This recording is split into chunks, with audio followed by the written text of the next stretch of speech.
Thank you for tuning in to the GSMC Basketball Podcast presented by the GSMC Sports Network.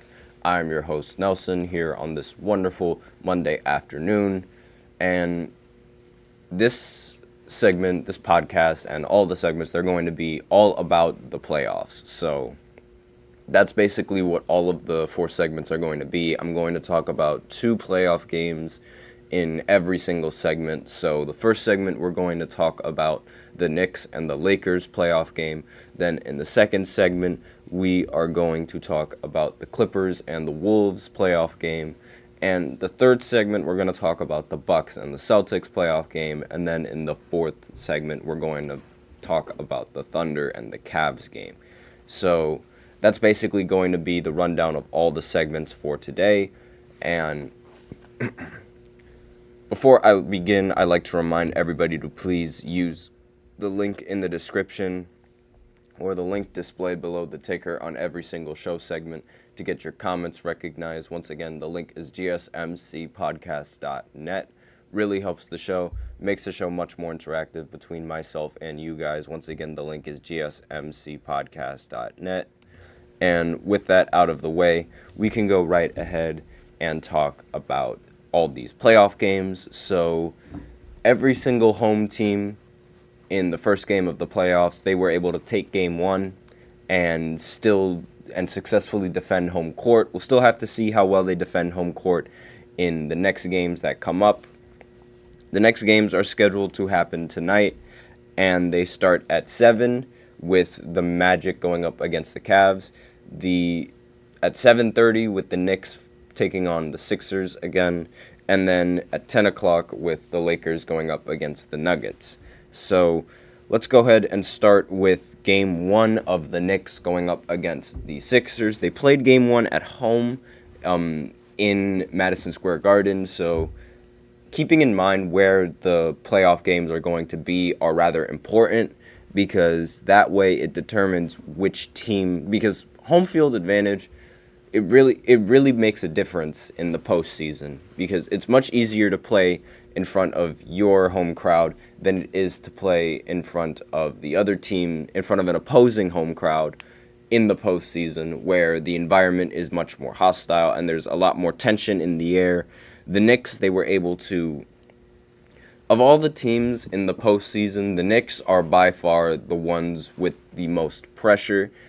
Being a New York Knick is literally just half the battle of the playoff pressure that these Knicks have to face. It's like every single year they are faced with the scrutiny of the fact that they're the Knicks and they're already like a bad team, not to mention the fact that the Knicks tend to struggle in the postseason. So with that in mind, a lot of people usually write them off and don't really expect much of them.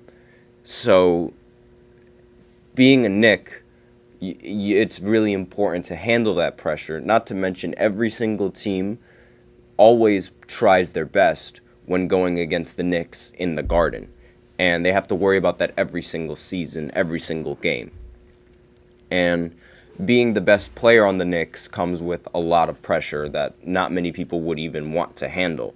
So this pressure, it hasn't really affected Brunson yet throughout the season, but this is the first time in the playoffs where it may have affected him, because he shot 8 of 26 from the field and had 22 points. So obviously with the fact that he took way more shots than he ended with points, that's really not good. But on the bright side, the Knicks were able to win 111 to 104. So even with this really bad performance coming in from Brunson, they were still able to win. Josh Hart ended the game with 22 points and 13 rebounds as well. He is arguably one of the best rebounding guards in the NBA right now. And let's see, Miles McBride ended the game with 21 points, 7 of 12 from the field. Bojan Bogdanovic ended the game 4 of 12 from the field for 13 points. And OG Anunoby ended the game with 11 points, 5 of 10 from the field. And DiVincenzo ended the game with 8 points, 3 of 10 from the field. So two of the team's important players did not really play that well, and regardless, they were still able to come out with the win. So this not only speaks on how good the Knicks roster is, but really just how lackluster the Sixers offense is, because Tyrese Maxey, he ended the game with 33 points, but they still were able to lose. Joel Embiid ended with 29 points, and they still were able to lose. One thing that should be worth mentioning about Joel Embiid is that in this playoff game, he suffered a little bit of an injury. He re-aggravated his knee injury, like where he tore his meniscus, and it caused him to sit out a little bit of the game, but he was back in playing in the game.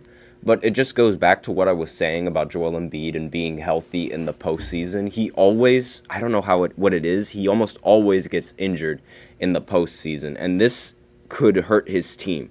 Kyle Lowry ended the game with 18 points. Tobias Harris ended the game with just 7 points, so again, he did not play rather well in this game. Took 7 shots, 3 of 7 from the field. Joel Embiid shot 8 for 22 from the field, but only took 12 free throws.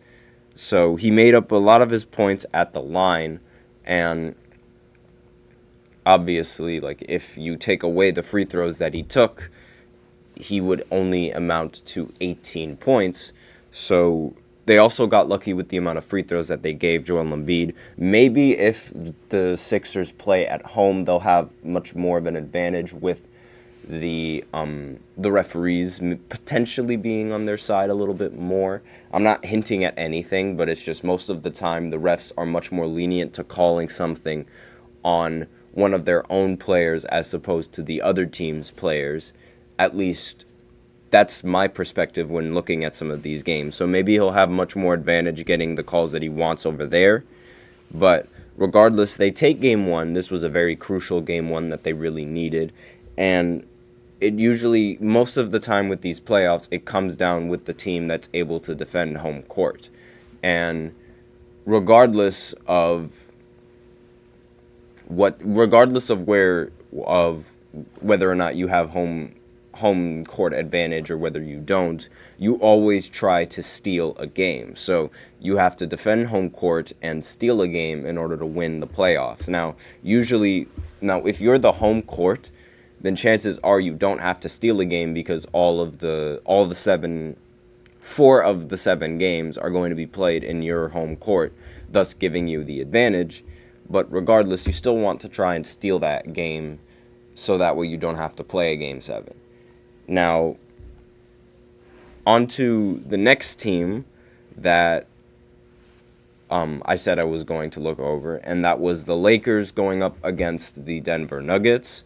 Now, before I did not think that the Lakers would really have a chance, but towards the half, they were up by 3, and they were able to make this game a lot closer than what I thought the game was going to be.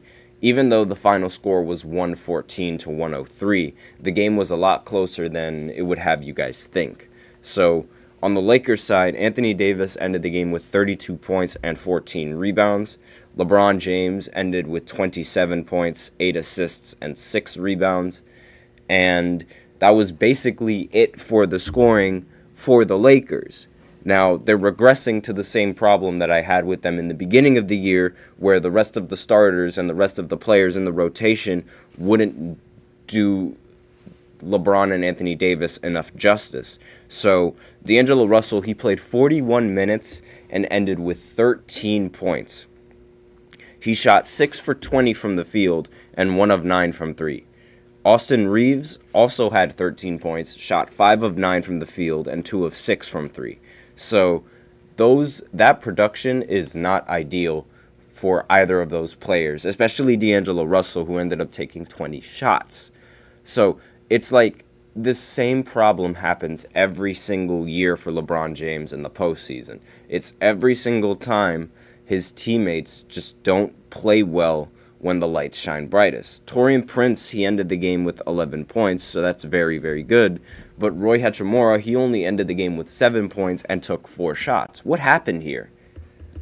Why on earth were they just deciding to not allow him to take enough shots? Now, obviously, LeBron and Anthony Davis, they were phenomenal, but without the scoring production coming in from D'Angelo Russell, they weren't able to really do much. But with that in mind, all it took was D'Angelo Russell needing to hit a couple more shots. If that's what it comes down to, then there's a chance that they could win this series. Because obviously, like, LeBron and AD, they played very, very well, especially for it being the first game. And now they just need D'Angelo Russell to follow suit. Now, on the Nuggets side, Nikola Jokic, he ended the game with 32 points, 12 rebounds, and 7 assists. Jamal Murray, he ended the game with 22 points and 10 assists. And Aaron Gordon ended with 12 points, 11 rebounds, and 7 assists. And Michael Porter Jr. ended the game with 19 points and 0 assists. So, obviously, like, this team, they were playing very well. They were much better,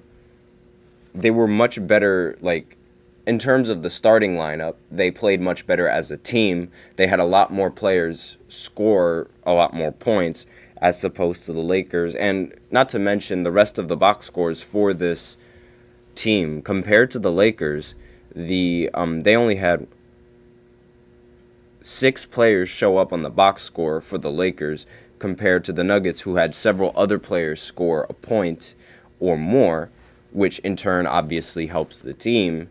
And it's really bad if you're the Lakers with this kind of problem, because they're only relying on like 6 players for their scoring. And that's not really enough and another thing that should be taken note is the Nuggets and their offensive rebounding. They ended the game with 15 offensive rebounds compared to the Lakers, who ended with 6. And obviously, like, it was a combination of a failure to grab these kind of rebounds that killed the Lakers. Like, they weren't able to get these extra possessions on offense, and that's what really ended up costing them this game. So both of the stars in this game, they shined despite the rough shooting night from Jamal Murray. And a win in this series will require either D'Lo or Austin Reeves to step up, and neither of them did tonight. So there were 4 total turnovers for Denver, and it's hard to lose when you take care of the ball as good as they do. So on top of the fact that they weren't getting enough possessions with the rebounds, they also weren't getting a lot of stops defensively, and they also weren't forcing Denver to lose the ball in any kind of situation, thus allowing them to score. And when you have all of this happening against you, it becomes very difficult to win the game. And now for the Knicks side, and like for that Knicks game that I was previously talking about, it was just like in the regular season, but the difference between Embiid on versus Embiid off couldn't be more than a night and day scenario for this team. So Miles McBride and Josh Hart, they were New York saviors offensively for this game. And I really think that the Knicks could definitely win this game.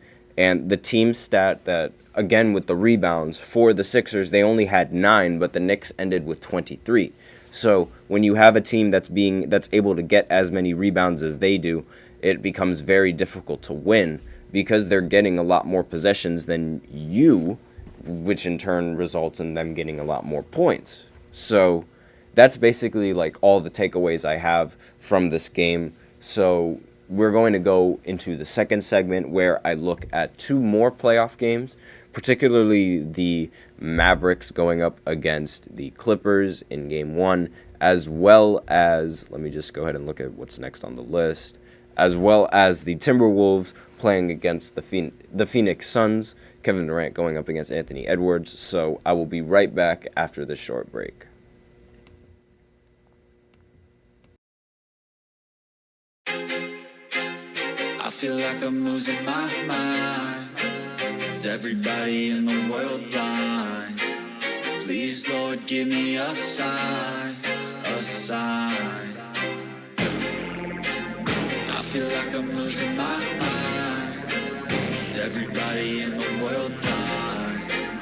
Please, Lord, give me a sign, a sign. I wanna be the greatest. Everybody on the fake shit. I look around and feel like everybody is the fakest. I make this every day and I'm impatient, hoping one day I blow up from the basement. Statement, the top is so vacant. I don't hear shit that I think is amazing. Waiting for my day when I'm playing sold out shows for 1,000 faces. Hey, give me that crown, get in my way and to be put down. It ain't your place, all this my town. If I want that shit, then I'll get it right now. I'm losing it, the noose it fits, some losing shit, a stupid myth. You choose to live or choose to dip, you choose to fight or lose your grip and lose a gift. I feel like I'm losing my mind. Is everybody in the world blind? Please, Lord, give me a sign, a sign. I feel like I'm losing my mind. Is everybody in the world blind?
There we go. And we are back with the second segment of the GSMC Basketball Podcast presented by the GSMC Sports Network. Sorry for that longer than usual delay. There was a little bit of problems with my audio, but they seem to be working just fine right now.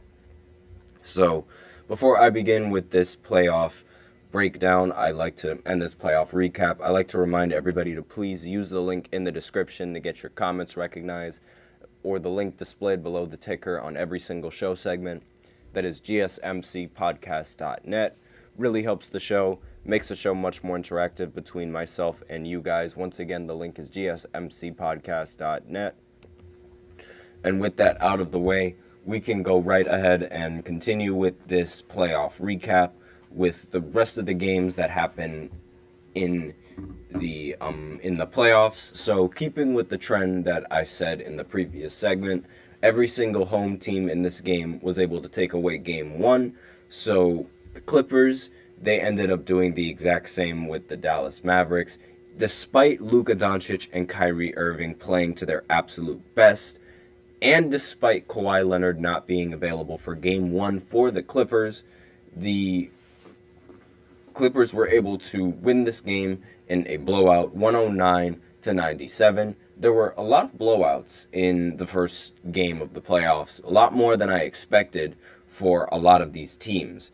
So the Clippers, they desperately needed Harden and Russell Westbrook in order to survive without Kawhi Leonard, and those those two players provided in a very big way. Russell Westbrook, he ended the game with 13 points, 4 assists, and 4 rebounds. But the real star was obviously James Harden. He ended the game with 28 points and 8 assists, along with Paul George, who also ended the game with 22 points and 6 rebounds. And Ivica Zubac ended the game with 20 points and 15 rebounds. So overall, very good performance coming in from the Clippers, and it was really good coming in from the starting lineup. They desperately needed this performance from Harden, and he's obviously nowhere near the same player that he was on Houston. He's far from his prime, And he also has his struggles in the postseason. However, this game, it was a very good statement game for the Clippers that shows that even without Kawhi Leonard, they're still a rather dangerous team. And on the Dallas Mavericks side, again, I said Luka Doncic, he played very well. So 33 points and 13 rebounds along with 6 assists. I consider that playing really well. Kyrie, he also played well, 31 points and 7 rebounds. But similar story with Luka Doncic going up against the Clippers every single time. The team fails to shine when the lights shine the brightest. And PJ Washington ended the game with 11 points. And Derrick Jones Jr. ended the game with 0 points, which was definitely not helping. Daniel Gafford ended the game with 3 points. Again, definitely not helping this team. And in terms of scorers, those were the only 3 players that ended the game in double figures. Now, this game, like I said, was a blowout. So at the start of the start of the game, the Clippers already had this ridiculous lead. They outscored the Dallas Mavericks 22-8 in the second quarter.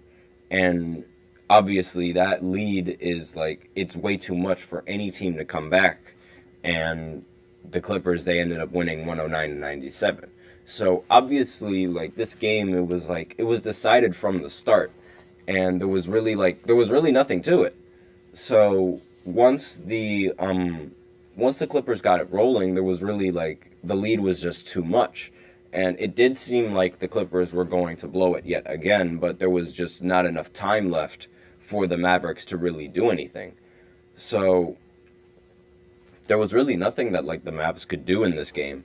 And the Clippers, they showed, they reminded everyone just how good of a team they really are, having as many phenomenal players as they do. James Harden, he won the MVP, and he was runner-up several years behind Westbrook and behind players that were also really, really good.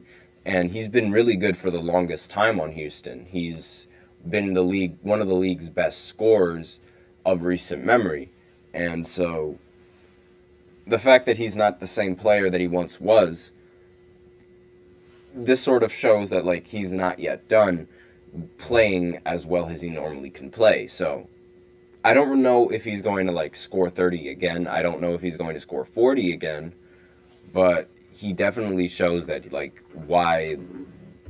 he's definitely showing why the Clippers decided to pick him up after the Sixers decided to stop using him as a piece to their offense. And again, with Westbrook, he was also a league MVP, and he was also a player that would average really good numbers in the regular season. But since Kevin Durant left him, he hasn't really had good enough numbers in the postseason, and that's sort of been the big problem with Russ. So if he can win this championship ring, a lot of people will be happy, and he would also finally be cemented in history as one of the best point guards because he'll have that championship ring. So if you're the Mavericks, I mean, obviously, the idea is to try and steal the next game going into the series so that way you don't have to worry about being down 2-0 and worry about Kawhi getting healthy as you get more games deeper and deeper into the playoffs. So the idea is to sort of try and stay healthy and try and finish the playoffs as quickly as possible so that way you don't have to worry about playing Kawhi. Now, next game on this list is the Timberwolves going up against the Phoenix Suns. Keeping with the tradition that I've said previously, the home team was able to win, and the game was a blowout. So the final score was 120-95. Anthony Edwards ended the game scoring 33 points, along with 9 rebounds and 6 assists. Karl Anthony Towns was also in this game with 19 points. And Rudy Gobert ended the game with 14 points and 16 rebounds. Now, Kevin Durant, he ended the game with 31 points. However, Devin Booker ended the game with 18 points, 5 for 16 from the field, and Bradley Beal ended 6 for 10 from the field with 15 points. So obviously this was not a very good performance coming in from the two guards. Kevin Durant did about all he could in this game, but it wasn't enough for the Timberwolves, who were able to answer back, especially when you have Anthony Edwards scoring more than Kevin Durant.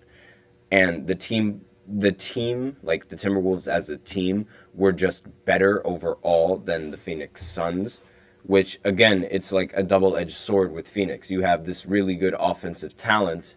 However, what if they don't show up when you really need them? Where are the next pieces to your team? Where's the next set of offense? Now, Grayson Allen in this game, he ended with only 3 points, so obviously that wasn't really good coming in from him. Jusuf Nurkic ended 4 of 6 from the field with only 9 points, and there was not really a lot of scoring. Eric Gordon ended the game 0 for 5 from the field, 0 for 4 from 3, and this game was sort of like a statement game for Anthony Edwards, and a lot of people were sort of seeing this as like a passing of the torch moment, I guess you could say. Anthony Edwards, he said it numerous times that he considers Kevin Durant as the greatest player of all time because he simply cannot be guarded since he is so tall and he is so good off the dribble, he cannot be guarded. But after this game, he's sort of shown that he can outduel even his best player, which in turn should only give him a little bit, not only give him more respect, but also like set the tone going in for the playoffs, that like even though like I might have idolized you growing up, that is not going to stop me from playing well in this playoff series. And obviously like Anthony Edwards is one of the most competitive guards in the NBA, and the fact that he was able to compete against his own idol is obviously like something that's very, very impressive to me. And I really like the way that the series is looking to turn out.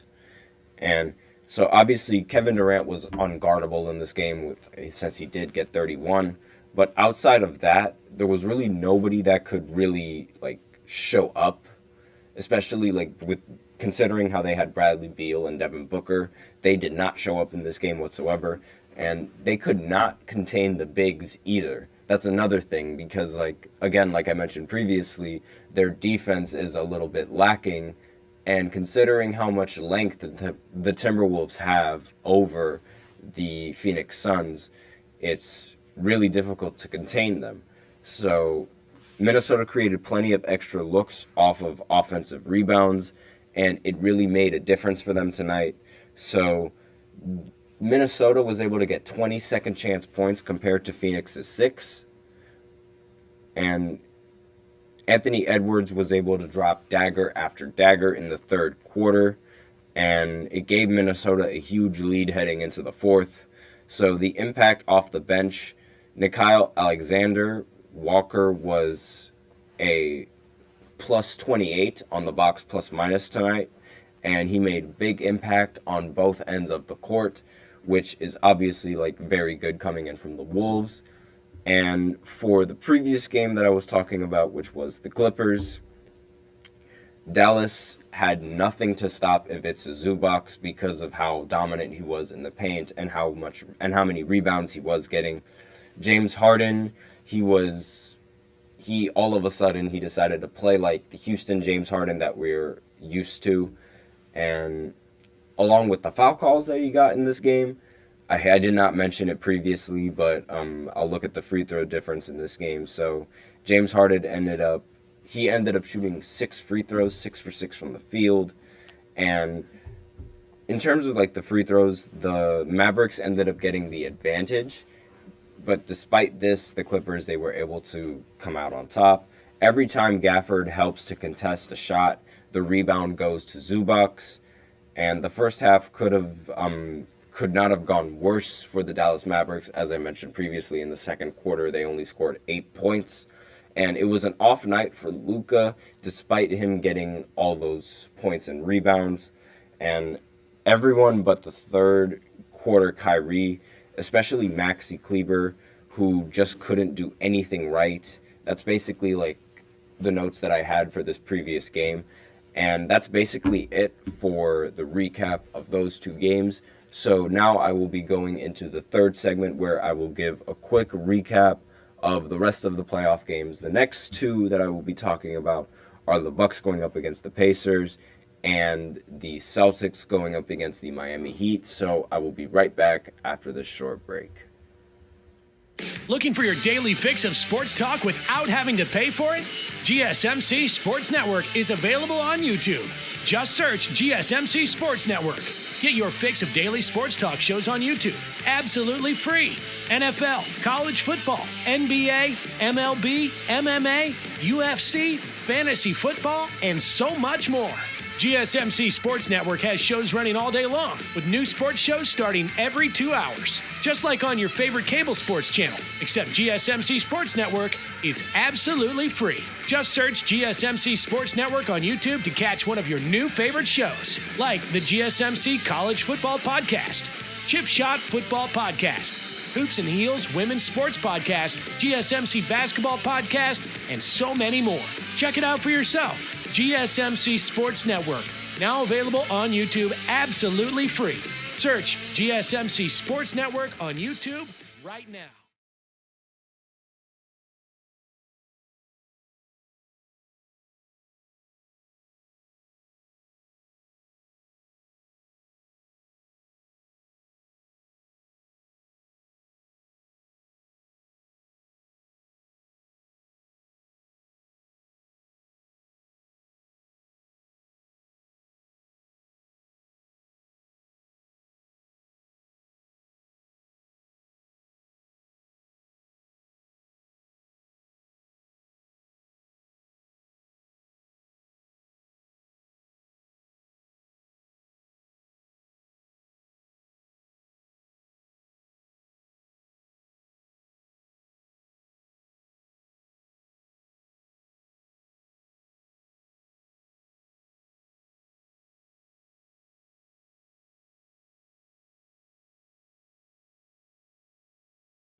And we are back with the third segment of the GSMC Basketball Podcast presented by the GSMC Sports Network.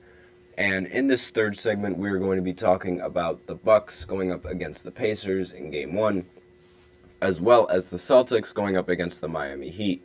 So we'll start with the Bucks and the Pacers, and keeping with the trend that I said before, the home team was able to prevail in Game 1, and the Bucks were no different.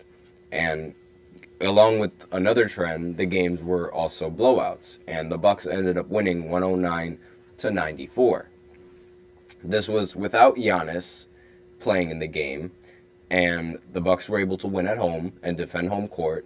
I'm very surprised by this, and I'm very surprised how well the Bucks were able to play despite not having Giannis. Now, Damian Lillard, he was ridiculous in the first half. He ended the game with 35 points and 6 rebounds, and also ended with 35 points at the half. So there's some good and bad to take away from that. Now, he was almost able to outscore the entire Pacers in the first half, which they got most of their production from Pascal Siakam, who ended the game with 36 points and 13 rebounds. Tyrese Halliburton, he ended the game with only 9 points, 8 assists, and 7 rebounds on 38 minutes. So that's not really good for the Pacers.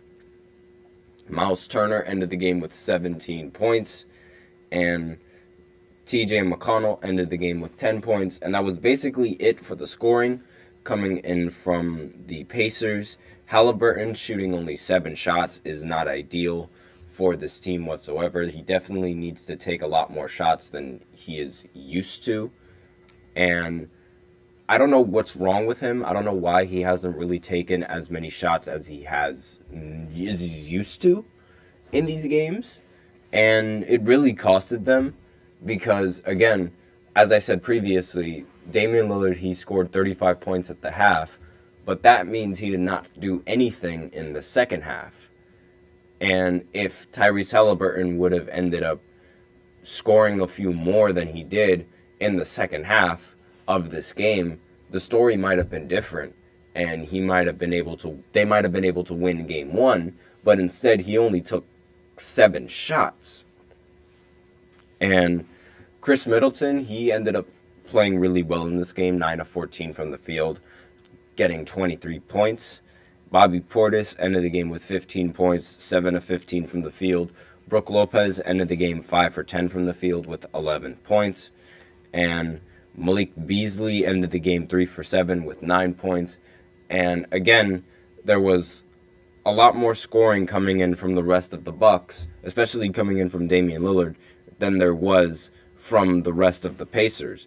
But keep in mind how Pascal Siakam was able to outscore Damian Lillard as a whole in this game.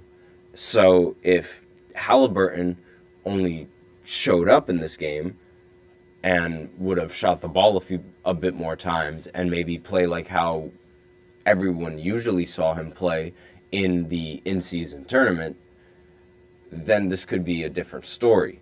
But obviously, I'm really surprised with Doc Rivers in this game, how, they ended up winning the first game, but they have to defend this home court advantage, and they have to do that in the next game, which is set to happen tomorrow at 8:30, and they're still expected to play in Milwaukee. Obviously, like the first 2 games, they're in the higher seeds home court advantage, and so I still think that the Pacers have a chance in this series, and they do still have a chance to win in game 2. It was a relatively bad shooting night for them. They shot 8 for 38 from the 3-point line. If they would have hit a few more threes, then they would have been all right. And the Bucks, they shot 14 of 37 from 3. And obviously, they shot with a team that shoots much better than you from 3. It's really difficult to beat that. So if they're able to match that shooting in the next game, then they should have no problem in winning.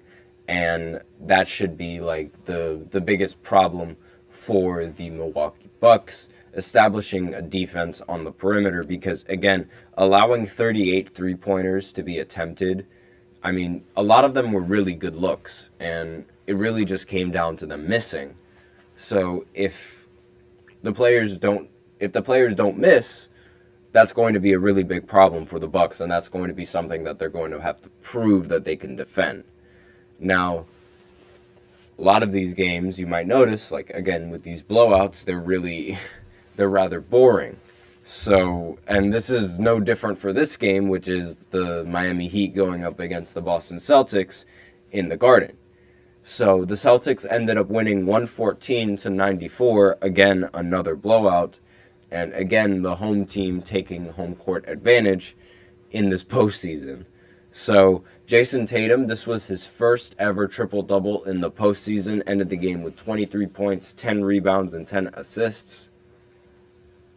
Jaylen Brown, he ended the game with 17 points and 8 rebounds, and Derek White ended the game with 20 points, 3 rebounds, and 4 assists. Porzingis, he ended the game with 18 points and 4 rebounds, and Drew Holiday ended the game with only 6 points. So obviously, a lot of good scoring and a lot of mediocre scoring coming in from the team. Drew Holiday shot the worst on the team. He was 2 for 8 from the field for 6 points. He's always been really bad in the postseason, and I feel really bad for him, because it's he was inconsistent on Milwaukee, and now he's not really doing his best on the Celtics.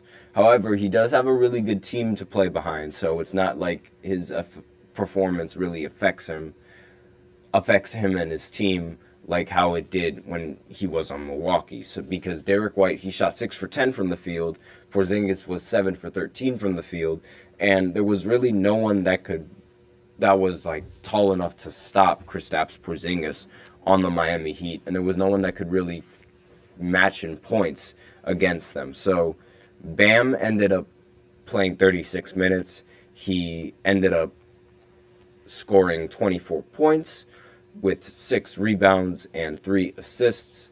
And unfortunately, that wasn't enough for the Boston Celtics, to match up against them. And they're really missing Jimmy Butler. Jamie Jaquez Jr. ended the game with 16 points. Tyler Hero, he ended the game with 11 points and 4 assists and 4 rebounds. Caleb Martin ended the game with 4 points. And Nikola Jovic ended the game with 10 points. And coming off the bench, Delon Wright ended the game with 17 points. And obviously, this game, they desperately needed Jimmy Butler and his performance. A Jimmy Butler 20-point game would have made this game a little bit more competitive. Maybe even 30 points would have made it more competitive. Asking a lot from Jimmy Butler, but again, he's expected to miss most of the playoffs for his injury, and without him being in the first round, I genuinely don't think the team has a chance to prevail past these Boston Celtics, who are still seeking revenge for what they did the previous season when they were the 8th seed, and the Celtics, they almost came back from a 0-3 lead, but they ended up losing in the final game at home in embarrassing fashion. So with the fact that the Celtics are coming out with revenge into this series, I don't think that the Miami Heat have what it takes to take this to more than 6 games. So I have a feeling that this will be one of the series that ends in a sweep. If it doesn't end in a sweep, then it's going to end in 5, but that's basically all that I'm giving for this team because I genuinely don't think they have what it takes. Now, obviously, the Celtics, they've just proven time and time again that they are the better team, and it really shows in this series, and I really think that they're just going to win out as the rest of the games continue. And so for this game, I'm not putting a ton of stock in that fourth quarter that they all had. It was a relatively mediocre fourth quarter it was a really bad fourth quarter for the Miami Heat. They ended up scoring, in the second half, they ended up only scoring 14 points in the third quarter, and then the Boston Celtics scored 31, but then the Miami Heat, they'd scored 35 in the fourth, so it wasn't that bad, but the Celtics, they ended up scoring 23, and it really just wasn't enough for the Miami Heat to pull through and win this game. Boston was finding good shot within 7 seconds of each possession without fail, and it was just 3-pointer after 3-pointer. It was easy shot after easy shot for Boston, and in the first 3 quarters, this was constant in the first 3 quarters, and Miami was lucky to get an open look on a given possession. They were just lucky to even get an open shot because it was they've been proved again. The Celtics have proven that they're good both on the offense and they're good on the defense. They're smothering on both ends of the court, and it's really difficult to come back against that. So obviously, that game is it was really one-sided, and the Celtics, I have a feeling that the Celtics are going to win in 4 games. If I were to bet on a team, I would bet the Celtics to win in game 2, simply because they are still playing in the home court, and they are one of the best teams at defending home court advantage. And most of the time, when they do go up 2-0 in a series, they end up winning the series in the end. So if they do end up winning game 2, then I see this game being I see this series being a sweep, and there's relatively nothing that the rest of the players could do, and that's basically all that I have for these two games. Again, Damian Lillard, he played relatively well in the first half, but the fact that he didn't play well continuously throughout the game is a little bit questionable. So I really think that it's still possible for the Pacers to come out winning in this game, in this series, if they just play as good as they normally do and they hit the threes that they do. But that's basically all I have for for these two games. So then I will go into the fourth segment, where I will talk about the Thunder going up against the Pelicans in their first game, which was arguably the only competitive game that happened yesterday. And then I will also go over the Cavs beating the Orlando Magic. So I will be right back after this short break.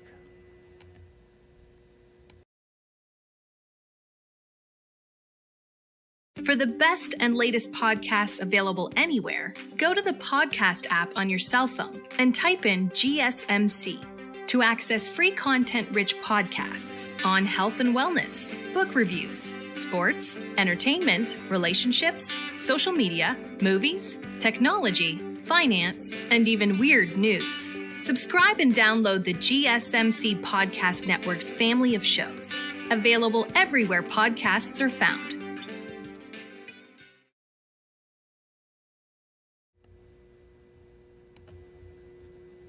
And we are back with the fourth segment of the GSMC Basketball Podcast, presented by the GSMC Sports Network. And in this fourth segment, we are going to be talking about the Thunder game against the Pelicans that happened yesterday, as well as the Cavs able to win the first game against the Orlando Magic.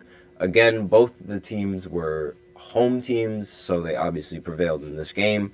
And the Thunder game against the Pelicans game was sort of the only competitive game that happened in the entirety of the first games of every single playoff series. The final score was 94-92. So again, it was a really close game. And Shai Gilgeous-Alexander proving time and time again that he is one of the league's best guards. He was sort of like the star for this Thunder team, and he was the best player in the fourth quarter for the team when they desperately needed it.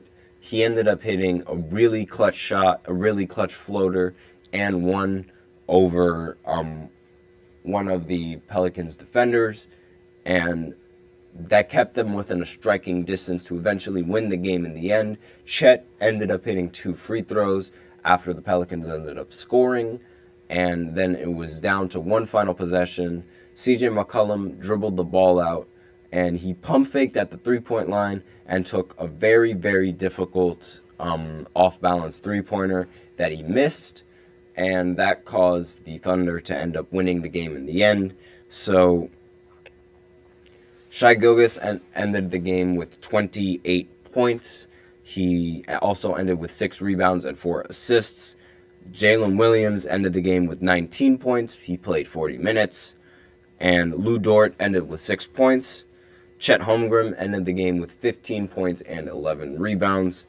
And let's see, that was basically all in terms of the scoring for the Thunder in this game. Again, it was a really close game, despite the fact that the Pelicans didn't have Zion. I honestly think that if the Pelicans had Zion in this game, the scoring would have been a lot different, and the Pelicans would have ended up winning.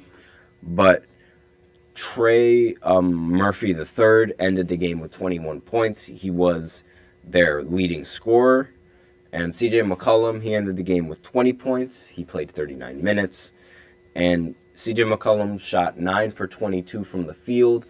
And again, he ended up shooting more shots than he did points scored, which isn't really that good. But Jonas Valanciunas, he ended the game with 13 points, 5 of 9 from the field. Brandon Ingram shot 5 of 17 from the field for 12 points. And let's see, Herbert Jones ended the game 2 for 10 from the field with 8 points. So a lot of the players on the Pelicans ended up doing a lot more harm than good for this team, and you can't really expect all of them to play this bad for the entirety of the series. I think that they'll most likely step up their game in the next one, and it'll probably be just as competitive, and they might even come out on top and steal a game. I wouldn't be surprised. I'm a little bit concerned at the fact that this game wasn't a blowout for the Thunder, given how every single game was a blowout for the home team, and this was the only team that sort of didn't follow that trend. And it's a little bit concerning how the Thunder, it took them almost the entirety of this game to end up deciding who the winner was going to be, considering how every single other game was decided once the game basically started. And it's really it's concerning if you're on the Thunder, but other than that, I don't really think it's nothing to really worry about, simply because a win is a win, and they still have home court advantage going into the next game. And a lot of the players, they didn't really play that well because it was their first game in the postseason, being the youngest team to ever hold the number 1 seed. So obviously, there's still going to be some nerves going into this game and going into the rest of the playoff series. But now that they played their first game, chances are the nerves they're probably going to handle them a little bit better. I wouldn't be surprised. Now, obviously, the next game isn't going to be as easy as this, or is it going to be a little bit more difficult, I should say, because the defense and the offense is going to change its strategy now that they played the first game. So chances are it might be a little bit more difficult to win out the next game, but we'll see. So next game on the list that we haven't talked about was the Cavs going up against the Orlando Magic. Now, that game sort of happened at a relatively awkward time. It was at 1 o'clock in the afternoon, and I wasn't really paying attention to the games that were happening then. But the Cavs ended up winning 97-83. Now, this was a really bad game for the Magic. Jump shots, they just did not take any of them. The Magic, they did not take any jump shots whatsoever. Every single shot from their offense was limited to shots in the paint or free throws. And obviously, when you're going up against a team that takes jump shots like that, it's really difficult to come back against it, because it's they have a wider variety of shot attempts they could take compared to you, who's only taking shots in the paint. And Cleveland started 5 for 5 from 3, and they then proceeded to miss their next 18 in a row. So Mo Wagner wants to start beef with everyone in the city of Cleveland, it seems in this game, because they ended up fighting, and it almost stopped the game for a little bit. Donovan Mitchell in the playoffs is back. He played very, very well in this game. He ended the game with 30 points, and Jarrett Allen ended the game with 16 points and 18 rebounds. Evan Mobley ended the game with 16 points and 11 rebounds, and Garland ended the game with 14 points and 8 assists. So obviously, with Donovan Mitchell playing as well as he did, Cleveland, they really had nothing to worry about. And they while the Magic are down in this series, they aren't really out in this series, obviously. And all the games for Orlando, the series is far from over, and the team stat of the game is the free throw difference. So Orlando ended up shooting 19 of 30 from the line, compared to the Cavs, who ended up shooting 17 of 21 from the line. So the Cavs ended up shooting a lot less free throws, but they ended up matching them in free throws, rather than the Magic, who ended up shooting way more free throws, but they couldn't I guess you could say, compensate for that. They couldn't really like justify for them shooting that many free throws because they didn't end up scoring that many free throw points. And that's really not good when you are a team like the Orlando Magic, when you need all the points that you could get, especially when you were so limited offensively with your production, with like, you know, the paint shots and the free throws being the only means of scoring that you could really generate for your team. And obviously, like, the Magic, they have to start hitting jumpers. And if they don't start doing that, then this series is going to be like, you can't really even call it a series, because like they need the 3-point shot if they're going to want to match up against Donovan Mitchell, especially with how good he plays in the postseason when the lights are the brightest. So obviously, like, they definitely need a lot more shooting from their team as opposed to just forcing shots in the paint, because again, like that with the team like the Cavs that likes to shoot the 3-pointer, they were really bad at shooting the Magic. They shot 8 for 37 from 3, which was, again, it's not ideal for a team to be shooting that bad when you're going up against a team that also shot really bad, 8 for 30. But again, if the Magic were able to hit more threes, this game would have been a little bit more competitive, because the Cavs were able to compensate by hitting shots. But despite the fact that they weren't hitting 3-point shots, they were hitting shots. And that's really all that they needed when going up against this team. And that's why the scoring was relatively weak for both of these teams. So that's basically all I needed to say about the games that happened over the weekend. Now, there are going to be 3 games that are happening tonight. The Orlando Magic are going to continue playing their series in Cleveland at 7 o'clock. And then at 7:30, the Knicks are going to be playing the 76ers. They're still going to be playing at the Garden. And then the Lakers are going to play the Nuggets at 10 o'clock. So be sure to tune in to all of those games, because they're going to be very good. I'm really looking forward to these games. And that's basically it for the podcast, and that's it for the show. So thank you for tuning into the GSMC Basketball Podcast, presented by the GSMC Sports Network. Your support means a lot to us, so please remember to subscribe to the show and leave a positive review. It really does make a difference. We also invite you to follow us on Facebook, Twitter, TikTok, and Instagram for more content and updates. I also would like to remind everybody to please use the link in the description to get your comments recognized, or the link displayed below the ticker on every show segment. That is GSMCpodcast.net.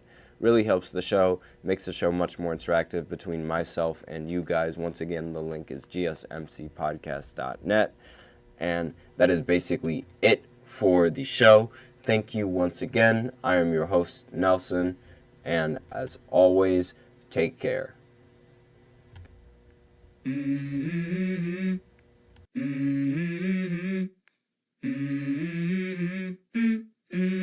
go. I wake up to a little bit of drool on my pillow, feel like it's gonna be a bad day. Yeah, I'm tired of shit, and the coffee ain't hit yet, damn it.